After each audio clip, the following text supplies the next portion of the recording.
Hello students, today we are going to start our new chapter that is factors and multiples। ठीक है, सबसे पहले देखते हैं फैक्टर्स क्या होते हैं, इनका यूज क्या होता है। जैसे एक एग्जांपल के थ्रू इसको समझते हैं। मैंने एक एग्जांपल लिया 12। अब 12 के मुझे फैक्टर्स निकालने हैं तो वो कैसे निकालेंगे। फैक्टर्स बेसिकली वो चीज़ होती है जो इससे छोटे नंबर जिसकी टेबल में ये नंबर आता है, जो भी हमारा गिवन नंबर होता है वो आता है, तो वो होते हैं फैक्टर्स। तो 12 किस किस की टेबल में आता है, इससे छोटे कौन कौन से नंबर हैं। तो सबसे पहले 12 किसकी टेबल में आएगा, 1 की टेबल में आएगा और 12 की टेबल में आएगा, इन दोनों में आएगा।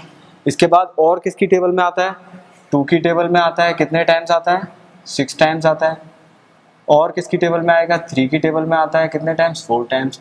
तो ये सब नंबर जो होंगे 1 2 3 4 6 12, ये सब क्या होंगे, इस नंबर के फैक्टर्स होंगे।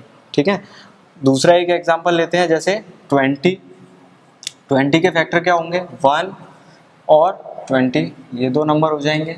इसके बाद और किसकी टेबल में आता है, 2 की टेबल में आता है 10 टाइम्स, तो ये फैक्टर हो जाएंगे। और किसकी टेबल में आता है, 4 की टेबल में आता है कितने टाइम्स, 5 टाइम्स। तो 1 2 4 5 10 और 20 ये क्या हो जाएंगे, ये 20 के फैक्टर्स हो जाएंगे। तो यहाँ से हमने एक चीज़ ये सीखी कि जो फैक्टर्स जो भी होते हैं वो हमारे गिवन नंबर से छोटे होते हैं या वो नंबर इटसेल्फ होता है। ठीक है, तो या तो वो नंबर हमको जब भी हम फैक्टर निकालेंगे तो हमारा जो गिवन नंबर है उससे बड़े नंबर नहीं होंगे, फैक्टर्स हमेशा छोटे होंगे या वही नंबर हो जाएगा। ठीक है, इसके बाद देखते हैं कॉमन फैक्टर्स क्या होते हैं।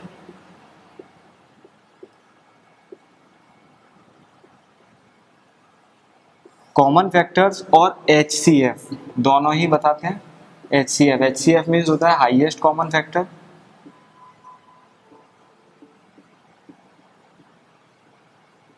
हाईएस्ट कॉमन फैक्टर्स, तो हाईएस्ट कॉमन फैक्टर और कॉमन फैक्टर क्या होते हैं, जैसे मैंने दो नंबर लिए 30 एंड 40।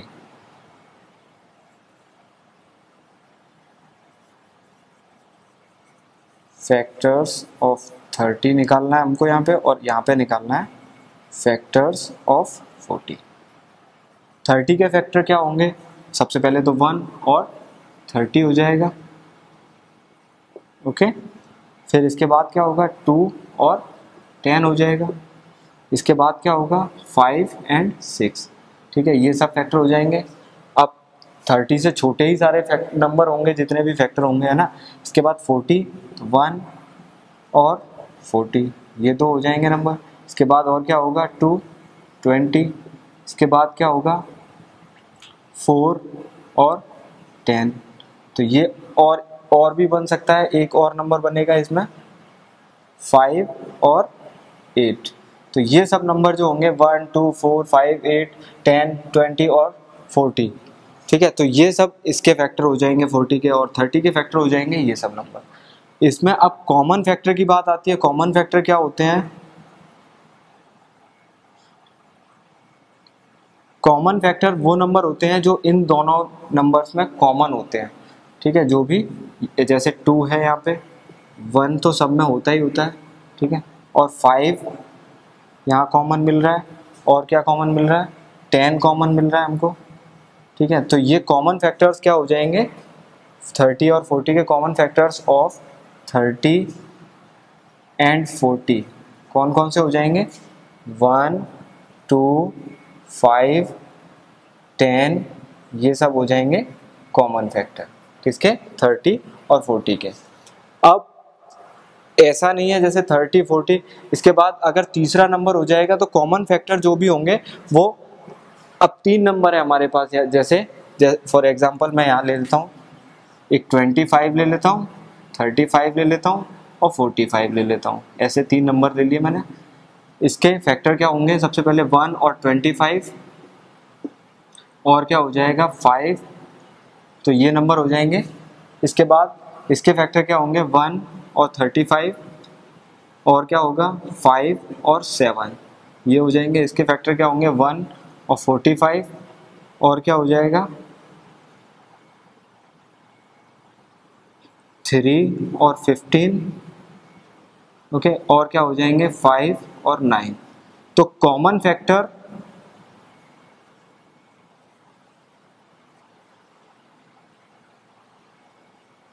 क्या होंगे, जो तीनों में ही कॉमन होंगे। ऐसा नहीं है कि इसमें दो में मिल रहे हैं और तीसरे में नहीं मिल रहे, तो वो हमारा कॉमन फैक्टर नहीं होगा।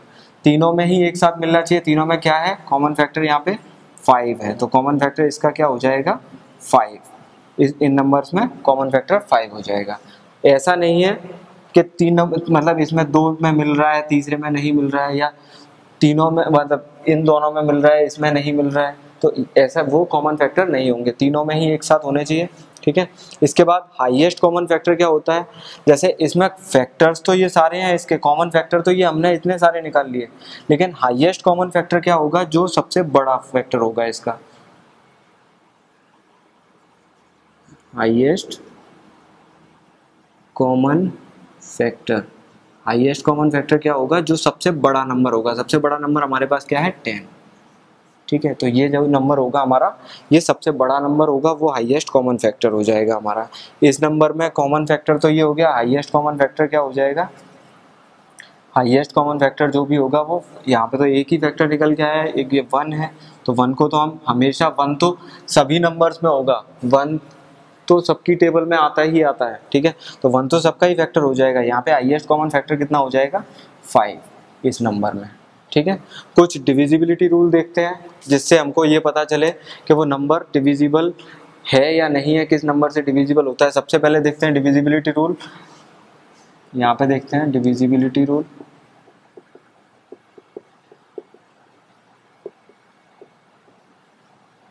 डिविजिबिलिटी रूल्स क्या होते हैं कि वो नंबर हमको पता करना होता है कि वो नंबर किस नंबर से डिविजिबल है, कौन से नंबर से हम डिवाइड कर सकते हैं। तो सबसे पहले देखते हैं 2 का डिविजिबिलिटी रूल। ठीक है, तो अगर हमारा कोई नंबर, ठीक है, कोई भी नंबर हमारा अगर 0, 2, 4, 6, 8 इन नंबर से, इन डिजिट से एंड हो रहा है, तो वो हमारा क्या होगा, 2 से डिविजिबल होगा। फॉर एग्जाम्पल 48 है, लास्ट डिजिट क्या है इसकी, 8 है, तो ये 2 से डिविजिबल होगा। दूसरा एग्जाम्पल जैसे 64 है, लास्ट डिजिट क्या है, 4 है, 2 से डिविजिबल है। दूसरा एग्जाम्पल 30, लास्ट डिजिट क्या है, 0 है, 2 से डिविजिबल होगा। मतलब इन डिजिट्स में से कोई भी डिजिट आ जाएगी, 0, 2, 4, 6, 8, लास्ट डिजिट इनमें से कुछ भी होगी तो वो नंबर 2 से डिविजिबल हो जाएगा। ठीक है, इसके बाद देखते हैं 3 का डिविजिबिलिटी रूल। 3 में कैसे पता चलेगा हमको कौन सा नंबर 3 से डिविजिबल है या नहीं है। तो अब हम क्या देखते हैं, जैसे एक नंबर ले लिया मैंने,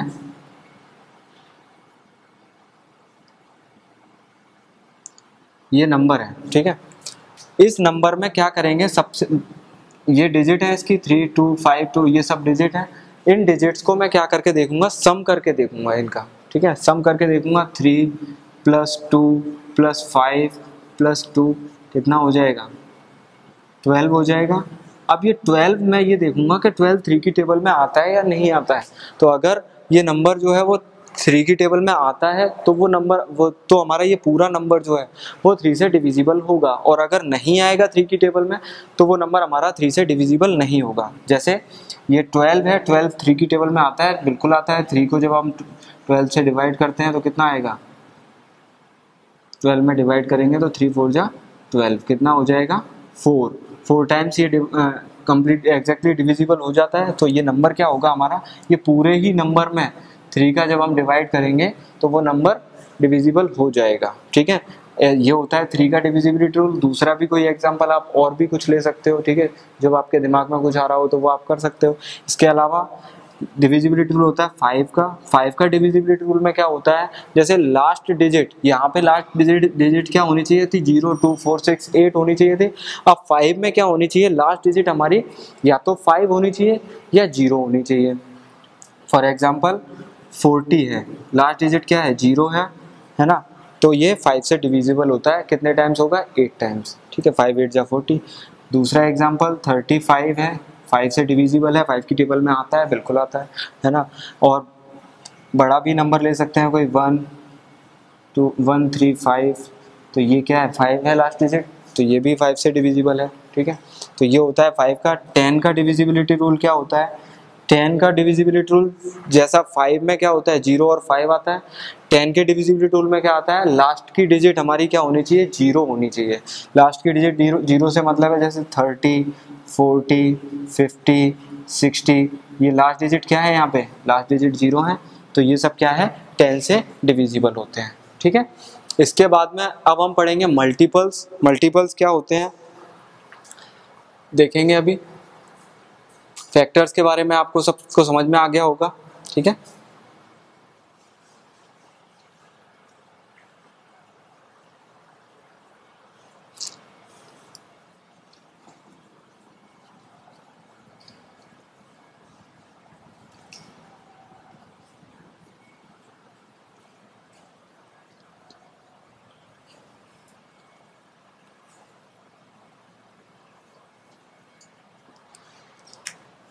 अब हम यहाँ देखते हैं मल्टीपल्स।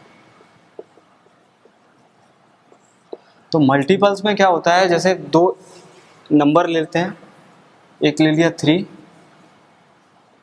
और एक ले लिया 4। ठीक है, पहले मैं 3 के मल्टीपल्स निकाल के दिखाता हूँ, फिर 4 के भी निकाल के दिखाएंगे। तो मल्टीपल्स बेसिकली क्या नंबर होते हैं, जैसे मैंने कोई भी नंबर में मतलब 3 में किसी भी नंबर का मल्टीप्लाई किया है, सपोज दैट मैंने 2 का मल्टीप्लाई किया, कितना आया 6, तो 6 क्या है 3 का मल्टीपल है। इसके बाद में मैंने 3 को मल्टीप्लाई किया 3 से, कितना आया 9, 9 3 का मल्टीपल है। ठीक है, मतलब कोई भी नंबर 3 का मल्टीप्लाई किया मैंने 4 में, क्या आएगा 12, तो ये क्या होगा 3 का मल्टीपल होगा। 3 में मल्टीप्लाई किया मैंने, कुछ भी मल्टीप्लाई कर दो, मतलब 10 का मल्टीप्लाई कर दिया 30, मल्टीपल है इसका 3 का। 3 में मल्टीप्लाई कर दिया मैंने 100 का, क्या है 300, मल्टीपल है 3 का। ठीक है, तो ये सब क्या है 3 के मतलब मल्टीपल जब भी हम निकालते हैं तो मल्टीपल में, तो ये थे हमारे 3 के मल्टीपल्स। इसके बाद हम देखते हैं 4 के मल्टीपल्स। 4 के मल्टीपल्स क्या होंगे, मैंने अभी बताया कि किसी भी नंबर में हम 4 भी मल्टीप्लाई कर देते हैं तो हमारे मल्टीपल निकल के आ जाते हैं उस नंबर में। अब 4 में आप मल्टीप्लाई करेंगे, जैसे मैंने 7 का मल्टीप्लाई कर दिया, ठीक है, कितना है 28, तो ये क्या हो गया 4 का मल्टीपल है। ठीक है, 4 का मल्टीपल है। ऐसे ही 4 में मैंने और मल्टीप्लाई किया, 9 का मल्टीप्लाई किया, कितना 36 आया, कितना आया 4 का मल्टीपल। ये सब तो हो गया 4 के मल्टीपल। और भी नंबर हो सकते हैं, 4 में 1000 का मल्टीप्लाई करूंगा तो कितना आएगा 4000 आ जाएगा, तो ये क्या होगा ये भी 4 का एक मल्टीपल होगा। ठीक है, तो मल्टीपल्स के बारे में आपको समझ में आ गया। अब हम देखते हैं common multiples.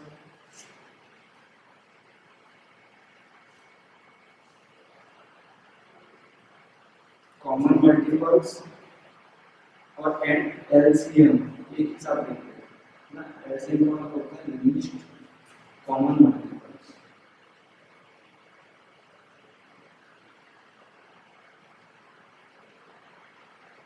Least common multiples और कॉमन मल्टीपल्स में क्या डिफरेंस है, सबसे पहले तो देख लेते हैं 3 और 4 के मल्टीपल देख लेते हैं। 3 और 4 के मल्टीपल क्या हो जाएंगे,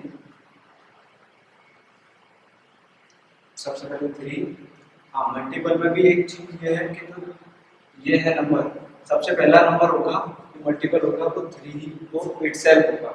जैसे 3 का मल्टीपल सबसे पहला होगा 3 into 1 अगर करेंगे तो 3। ठीक है, दूसरा मल्टीपल होगा तो 3 into 6। ऐसे तो मतलब सबसे पहला नंबर जो होगा मल्टीपल तो वो नंबर इटसेल्फ होगा। ऐसे 3 का क्या हो जाएगा 3, 6,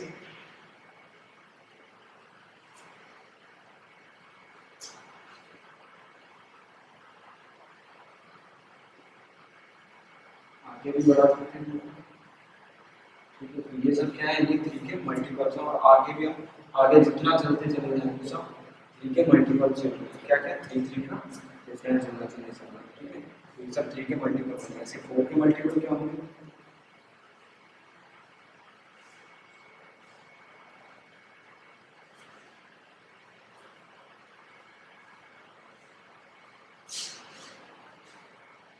ये हो जाएंगे 4 के मल्टीपल्स, है ना। अब कॉमन मल्टीपल्स क्या होंगे, कॉमन मल्टीपल्स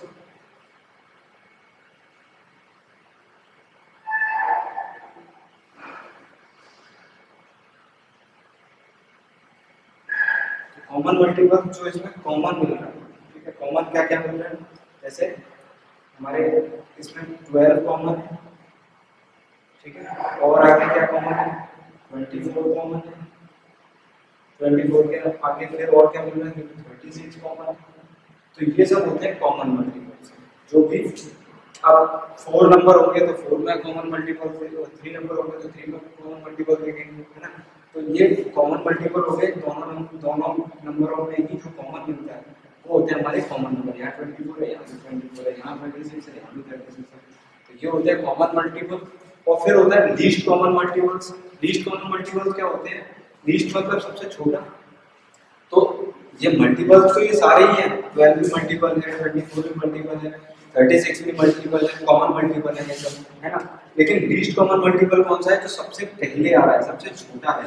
तो लीस्ट कॉमन मल्टीपल क्या होता है, इसका एलसीएम क्या होगा, 3 और 4 का एलसीएम ऑफ 3 एंड 4 का क्या होगा,